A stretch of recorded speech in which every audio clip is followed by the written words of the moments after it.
Hey, hi, Sabat, hi.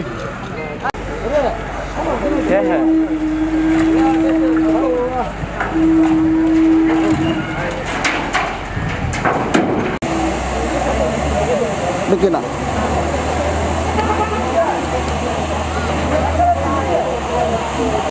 Fotoğraflar da olur.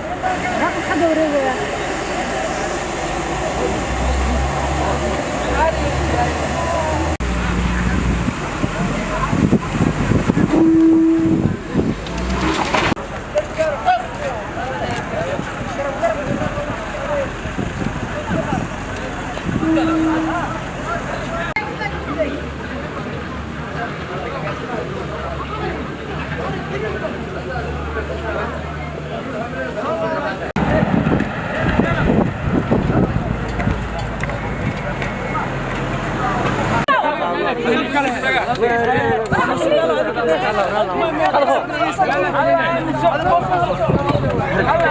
tahay 4 bishii July 2020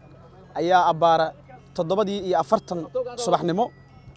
ayaa gaari laga soo buuxsho walxa qarxay wuxuu isku dayay inuu ku qarxo laanta dhexe ilaalinta canshuuraha iyo dhaqaalaha magaalada Muqdisho ciidanka booliiska Soomaaliyeed oo barta waardiye ka hayay ayaa si feejigan uga hortagay gaarigii waxaa laga badbaadiyay inuu san gaarin goobta asagana wixii uu ku soo talagalay uu san gaarin dantuu lahaaba kala haadee gaarigii wuxuu ku qarxay sida aragtaan darbigaas mana gaarin goobtii laanta ilaalinta canshuuraha iyo dhaqaalaha oo isaga taargad u ahayd sababtaasna waxay ku timid ciidanka oo feejignaa isla markaana ka hortagay inuu wax khasaare ah gaarsiiyo waxa falilahay alxamdu ilaahi ayaa ku mahadsan inaysan jirin wax khasaare ah oo dad shacab soo gaaray iyo khasaare inta ka badan oo meesha ka dhashay kaliya waxa dhaawac soo gaaray 4 askari oo ciidanka booliiska Soomaaliyeed kana tirsan laanta isla markaana ka hortagay qaraxaas inuu gaaro goobtii loo waday 4 askari dhaawacyadoodu waa fudud yihiin hadda waxa lagu dabiibayaa goobaha caafimaadka dibna waxaan ka ogaanay inuu askari kala jiray oo isla markii loo qaaday goobaha caafimaadka sidaas daraadeed 5 askari ayaa wax dhaawac ah ay ka soo gaareen ma jiraan wax khasaaraha inta ka badan